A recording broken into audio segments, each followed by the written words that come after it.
Hello students, we are starting today work due to the torque produced by the dipole। आखिर क्या काम होगा जब डाइपोल के द्वारा कुछ टॉर्क होगा।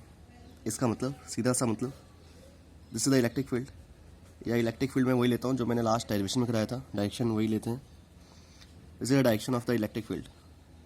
Wait a second. So this is the diagram. ये इलेक्ट्रिक फील्ड की डायरेक्शन ऊपर की ओर, पॉजिटिव चार्ज जिसका आकर्षण होगा इस साइड और ये नेगेटिव चार्ज जिसका आकर्षण होगा इस साइड। आप कुछ इस तरीके से समझिए,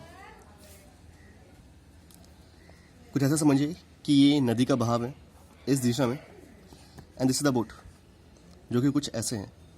ये कोशिश कर रही है इधर जाने की, यानी कि जाने की कोशिश भी नहीं कर रही। ये बोट फिलहाल ऐसे हैं, नदी के बहाव की वजह से कुछ ऐसा हो रहा है। ओके, ये ऐसा कुछ मूव कर रहा है। अब ये कुछ ऐसा अगर मूव कर रहा है, इसका मतलब इसमें कुछ ना कुछ टॉर्क प्रोड्यूस हो रहा है। दिस इज द एक्सिस, ये ऐसा मूव कर रहा है, टॉर्क प्रोड्यूस हो रहा है। अब अगर टॉर्क हो रहा है तो इसकी वजह से कुछ ना कुछ काम तो होगा, तो हमें वो काम फाइंड करना है। जो टॉर्क का एक्सप्रेशन है वो हमने लास्ट वीडियो में देखा है, tau is P E sine theta. Now we have to find the work done due to this torque. Let's start. मैं यहाँ पे पूरा थ्योरिकल पार्ट लिख रहा हूँ। ओके, थ्योरिकल पार्ट मीन्स वो हिस्सा जो फिलहाल आपको अभी खाली समझने के लिए ज़रूरी है। जो इसका प्रॉपर डेरिवेशन है वो मैं आपके व्हाट्सएप पे सेंड करूँगा। प्रॉपर डेरिवेशन मीन्स स्टेटमेंट्स के साथ, लिखने के लिए समझने के लिए बहुत अच्छा है।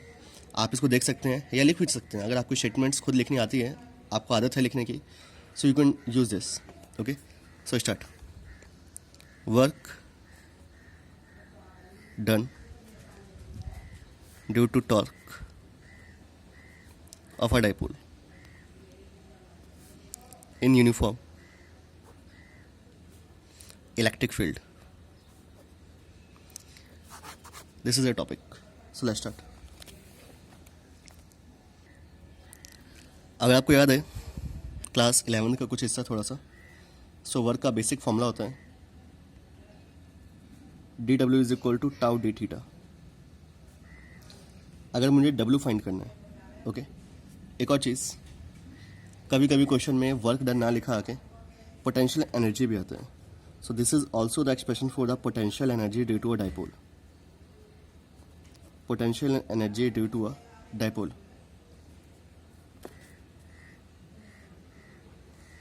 Potential energy due to a dipole. Okay, so see this potential energy due to a dipole, इसको भी याद रखिएगा। आइए शुरू करते हैं। फिलहाल यहाँ पे जो आपको एक्स्ट्रा लिखना है उसमें क्या है, या तो W अगर वर्क डन के लिए आ रहा है, और अगर पोटेंशियल एनर्जी के लिए आ रहा है तो U is equals to DW का इंटीग्रेशन। अगर DW का इंटीग्रेशन है it means tau theta का इंटीग्रेशन। नाउ टाउ की जगह पर PE sine theta d theta integration.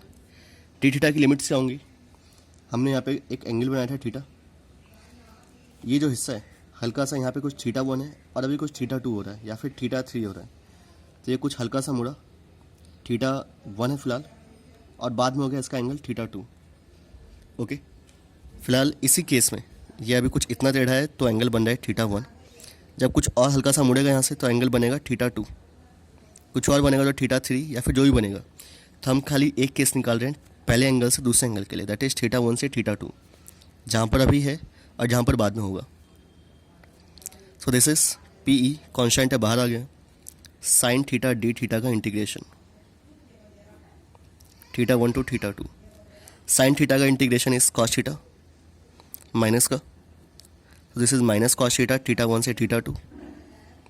Now putting the formula, बाहर एक PE वैसे का वैसे ही, PE माइनस को आपने बाहर ले लिया, cos theta 2 minus cos theta 1, cos theta 2 minus cos theta 1।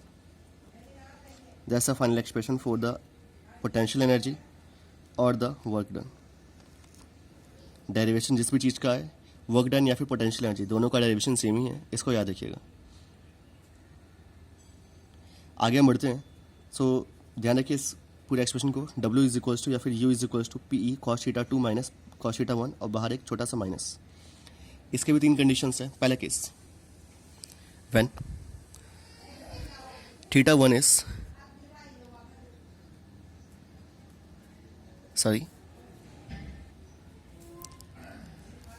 Theta 1 is 180 या फिर 0, दोनों में से कुछ भी, and the second case is theta is 90. So formula क्या बनेगा, W इज इक्वल्स टू या तो U इज इक्वल्स टू